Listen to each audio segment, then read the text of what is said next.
Հրապարակ օրաթերթը գրում է Երևանի քրեական դատարանում դատավոր Կարեն Ֆարխոյանի նախագահությամբ նոյեմբերի 15 կշարունակվի 24 տարի առաջ տեղի ունեցած Պողոս Պողոսյանի սպանության գործի քննությունը։ Հանրային մեղադրողը երկու միջնորդություն է ներկայացրել դատարան կրկնակի դատաբժշկական փորձաքննություն եւ դիակի արտաշիրիմում կատարելու, եւ այդ օրը դատարանը պետք է որոշի բավարարել դատախազի միջնորդությունները, թե ոչ։ Մեղադրյալ Աղամալ Հարությունյանի պաշտպան Ռոբերտ Բեջանյանը մեզ ասաց, որ Պողոս Պողոսյանը հուղարկավորված է Վրաստանում, ինչպես պետք է այնտեղ արտաշիրիմում իրականացվի։ Այլ երկրի տարածքում արդյոք դրա իրավասությունն ունեն։ Մեկ անգամ 2021 թվականին դիակի փորձաքննություն իրականացվել է, եզրակացվել է, որ ընկնելու հետևանքով է մահը վրա հասել։ Հիմա ոսկորներն են մնացել։ Հիշեցնենք, որ Պողոս Պողոսյանը սպանվել է 2001 թվականի սեպտեմբերի 25-ին, երբ Պողոսյանը Քոչարյանին տեսնելով ասել է. «Պրիվետ Ռոբ», ինչից հետո Քոչարյանի թիկնապանները նրան տարել են զուգարան եւ ծեծել, որի ժամանակ էլ նա վայր է ընկել գլխով հարվածել զուգարանակոնքին ու մահացել։ Ժողովուրդ օրաթերթը գրում է, օրաթերթի լավատեղյակ աղբյուրները հայտնում են, որ բազմաթիվ պետական պաշտոնյաներ, նախարարներ, падգամավորներ, տարբեր կառույցների ղեկավարներ, ռեկտորներ, հիվանդանոցի տնօրեններ եւ այլք դարձել են ցանցահենների, հաքերների հարձակման թիրախը։ Ժողովուրդը տեղեկացավ, որ տարբեր պաշտոնյաների անուններով WhatsApp հավելվածում կեղծ հաշիվներ են բացվել, որոնց միջոցով ուղարկվում են գրություններ տարբեր անձանց։ Ըստ մեր տեղեկությունների, այդ կեղծ էջերով նամակներ են ստանում տարբեր կառույցների աշխատակիցները։ Հիմնականում հարցերը գրվում են ռուսերեն, եւ երբ մարդիկ արձագանքում են, պարզվում է, որ դրանք տարբեր պաշտոնյաների լուսանկարներով կեղծ էջերից են։ Նշենք, որ այդ էջերով օգտագործվող հեռախոսահամարները հայկական են, ինչը մարդկանց մեջ վստահություն է ստեղծում, որ նրանք պատասխանեն եւ տվյալներ փոխանցեն։ Հրապարակ օրաթերթը գրում է, նախընտրական աժիոտաժ է սկսվել ոչ միայն իշխանության թիմում, այլև ընդդիմադիր շրջանակներում։ Օրինակ, Ռոբերտ Քոչարյանի թիմում այս պահին քննարկման ամենաակտուալ հարցն այն է, թե ով է գլխավորելու նախընտրական ցուցակը։ Թեպետ Ռոբերտ Քոչարյանն իր վերջին ասուլիսում պատասխանեց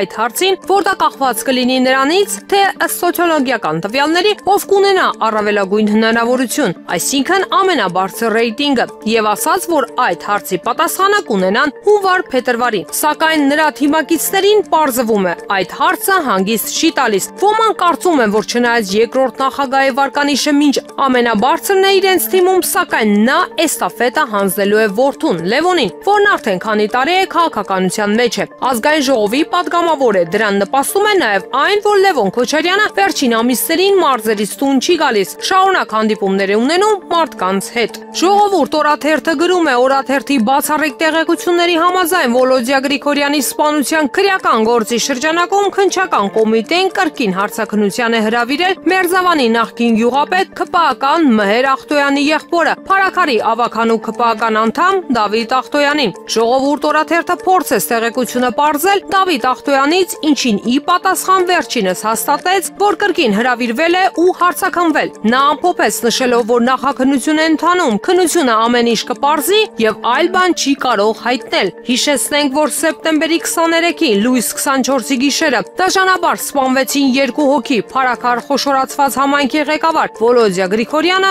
եւ քրեական ոստիկան Կարեն Աբրամյանը։ Այս սպանությունը խոր արմատներ ունի։ Armlur.am-ը բազմիցս անդրադարձել է Ախտոյանների եւ Գրիգորյանների հակասություններին, որոնք տարիներ շարունակ վերածվել են բախումների, հատկապես ընտրական գործընթացների ժամանակ։ Հիշեցնենք, որ Մհեր Ախտոյանը Մերձավանի նախկին գյուղապետն է, ՔՊԱ-ական, իսկ եղբայրը Դավիթ Ախտոյանը քաղաքացիական պայմանագրի ավագանու անդամ։ Այս տարվա փետրվարի 5-ին Մհեր Ախտոյանի տան պատուանի տակ արձանագրված միջադեպը եւս կապված էր նոր լարվածության հետ։ Այդ միջադեպի հետևանքով սպանվեց Մհեր Ախտոյանի հարազատի որդին 29-ամյա Գրիգոր Օհանյանը, իսկ մեղադրյալի աթոռին հայտնվեցին միանգամից 14 անձիկ։ Հրապարակ թերթը գրում է, ինչպես գրել էինք, իշխանությունը հրատապ ռեժիմով շարունակելու է կյանքի կոչել նախընտրական պոպուլիստական նախագիծը զինվորական ծառայությունը 2-ից 1.5 տարի դարձնելու վերաբերյալ։ Նախագիծն արդեն ուղարկվել է խորհրդարան եւ քննարկվելու է եկող քառօրյա նիստերի ընթացքում, սակայն իշխանությունը սրանով չի սահմանափակվելու, իշխանականներն առաջիկա ամիսներին մտադիր են հանդես գալ